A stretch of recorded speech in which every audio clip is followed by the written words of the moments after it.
ചൂനാട് ഇലിപ്പക്കുളം ഇലങ്കത്തിൽ ദേവീക്ഷേത്രത്തിലെ തിരുത്സവം സമാപിച്ചു. എഴുന്നള്ളത്തോടെയായിരുന്നു സമാപനം. ചൂനാട് ഇലിപ്പക്കുളം ഇലങ്കത്തിൽ ദേവീക്ഷേത്രത്തിലെ തിരുവുത്സവം സമാപിച്ചു. ഉത്സവത്തിന്റെ സമാപനം കുറിച്ചുകൊണ്ട് എഴുന്നള്ളത്ത് നടന്നു.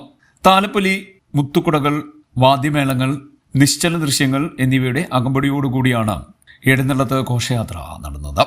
അവസാന ദിവസത്തെ ചടങ്ങിന് മുന്നോടിയായി രാവിലെ നിർമാല്യ ദർശനം, ഉഷപൂജ, ഗണപതി ഹോമം, തോറ്റംപാട്ട്, നവകം, നൂറും പാലും എന്നിവയും നടന്നു.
ക്ഷേത്രത്തിലെ ഉത്സവത്തിന്റെ ഭാഗമായി വിവിധ കലാപരിപാടികളും അരങ്ങേറി.